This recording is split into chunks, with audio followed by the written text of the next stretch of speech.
Hi, I'm Amy Rose White. I'm a psychotherapist specializing in helping people heal dysfunctional relationship patterns and trauma so that they can create sacred relationships. This video is for you if you are interested in reversing the trend towards hating men specifically. We're going to talk about men today. I'm hearing more and more, not only in the news and on social media, but actually even within my personal circle of friends, negative rhetoric about men. And as a mother of two wonderful young men who I could not adore more, it deeply, deeply concerns me. I worry about what it means that as a culture we're normalizing, demonizing an entire gender, when arguably patriarchy and toxic masculinity are enormous problems that we must face. And I say this as someone that's worked in women's mental health, social justice field for my entire career. Those aren't things that we need to take lightly, and they are serious problems in our world. But it's men who are going to help us change that. It is men who are going to help us identify the highest octave within men that can be utilized to achieve the kind of collaborative, loving, kind, peaceful, and creative solutions that we need in our world. Because we are, I think, about 50-50. And I realize that gender is a complex and highly controversial topic right now. Seeing men as the enemy simply does not help us. It misses this deeper issue, which is the dysfunctional dynamics that have been allowed to perpetuate. And it doesn't actively allow us to seek any solutions. So what I'd like to emphasize today, for those of you who really want to change your view of men, if regardless of your gender or sexual identification, if you're someone who's been in relationships with men, if you've had difficult relationships with your father or brothers or any other men in your life, perhaps negative experiences with teachers. I know I had some doozies in elementary school that really shaped my experience of male authority figures for sure.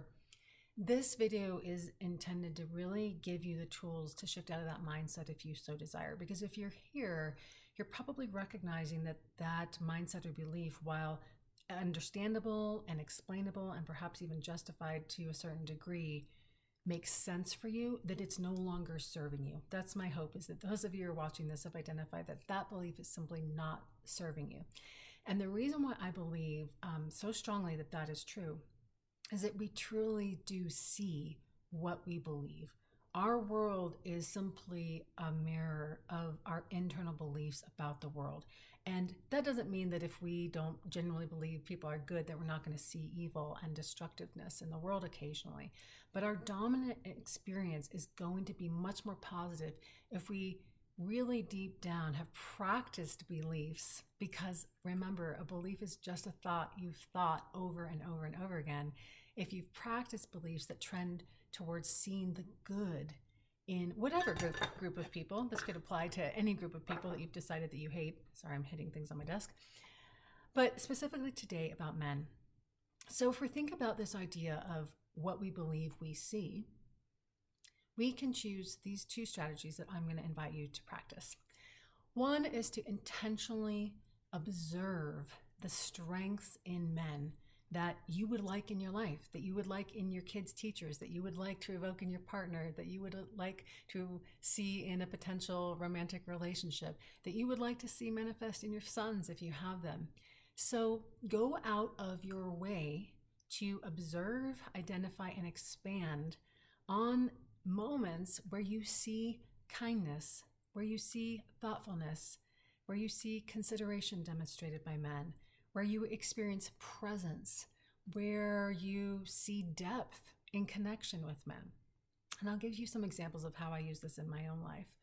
And, I'm not going to go today about my negative experiences with men. I am a straight woman. I am, got a long list of examples I could give you of why I could justify being really hateful towards men. But I have to tell you, I love men. I love men so much. And because I love my boys, it probably makes it easier. But I go out of my way when I was really working on healing this after a really horrific betrayal in a year-long relationship of mine many years ago. I decided I needed to shift out of what I had for myself, which was a very victim mindset about what was possible in love, particularly with men. And so I began this journey of really milking the sensation of what it felt like to observe men just being loving and kind. So if someone helped me out,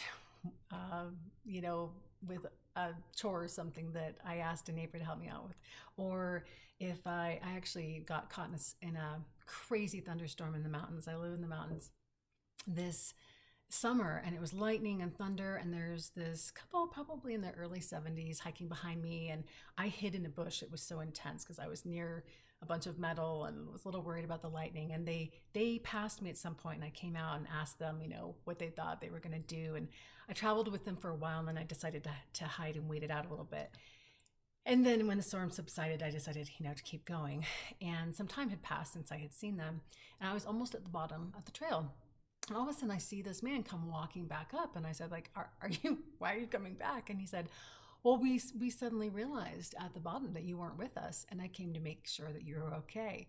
So that is an example of something that I play on repeat when I see men do just kind, normal. And you might say, oh, well, that's bare minimum. He should have gone and checked with you. I'm like, not really. We're all soaking wet and cold. And I'm sure this couple was on vacation and ready to get back to their car.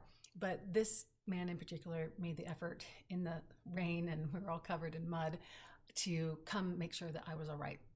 And those kinds of incidents may not happen to you every single day, but anytime there is a kindness, a depth, a presence, a moment where a male friend of yours puts his phone away and is really listening to you intently or asking you something about yourself, from the tiniest things of someone opening the door for us to larger things like turning around in a hailstorm to check on a strange woman on a mountain, the more we focus on this, the more we see what allows us to truly feel in terms of new belief systems. I love men. Men are amazing. Men are kind. Men are deep. Men have presence. Men are spiritually awakened. This is my mantra. These are things that I said to myself in years that I was really reprogramming my attitudes around men. And I didn't have the greatest close, trusting relationship with my own father. And that's probably been the greatest healing journey of my own life, is to learn to accept my father for who he is and learn to love all the wonderful qualities that my dad does have. And that was part and parcel of me seeing that even if my dad couldn't be the person I needed him to be as a man, a lot of other men in the world could give me these examples. And if I chose to really specifically focus on them and expand the sensation of what it was like to observe a man with his daughter playing with total presence or really listening to her, any time that I could feel good inside in the way that I saw men relating in the world completely changed not only who showed up in my world, but my ability to feel safe and to feel seen and to know that we're all on a healing journey, and there's certainly no one gender. I will tell you, a lot of women, and myself included at times, have not been the healthiest in the world in relationships. So I promise that if you practice these, your general experience about men will actually really start to shift, but it has to come from here. And Lord knows we have lots of examples in institutions and governmental agencies and political figures. We have all sorts of examples where we could say, see, this means that people think bad men are okay, or this is how all men are, or this is reinforcing men's lowest octaves. You can choose to think that and see how that makes you feel. Or we can say, this is probably going to inspire men to mobilize, to demonstrate what they're really made of. This is going to encourage men to live at their highest octave. This is going to encourage men to step up for women. These situations in the world, these can lead to men actually really elevating themselves to the highest possible potential that they have in the world. Those are the kinds of thoughts I'm thinking right now. I'm making this in November of 2024, and it's been an intense couple of weeks. There's a lot of people in my practice in a lot of negativity, grief, and despair, which I understand. I just can't live in that place. I can't live in that place and serve. I can't live in that place and be of service in the world.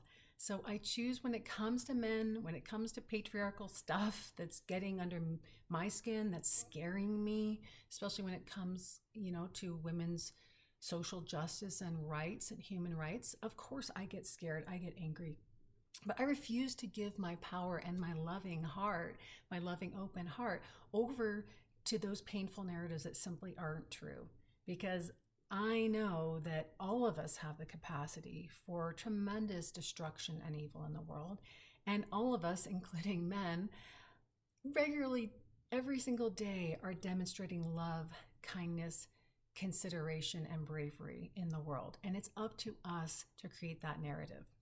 So the last tool that is really, really effective around this is to cultivate a healthy alpha or masculine energy within yourself.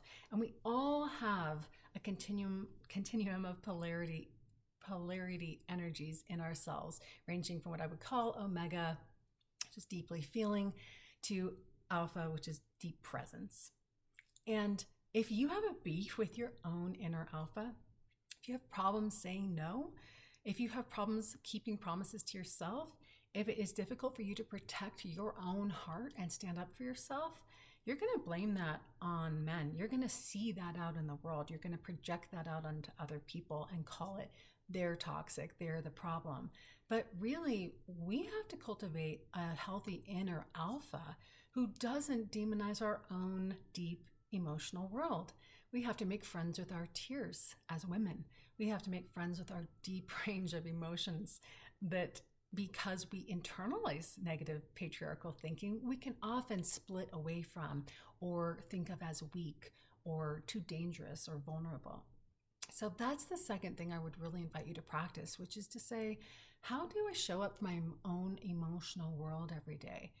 How do I allow myself to feel without going into thinking mode immediately? How do I make room for all the parts of me and love all of me on my best and my worst days? How do I keep the promise to show up at the gym every day that I made?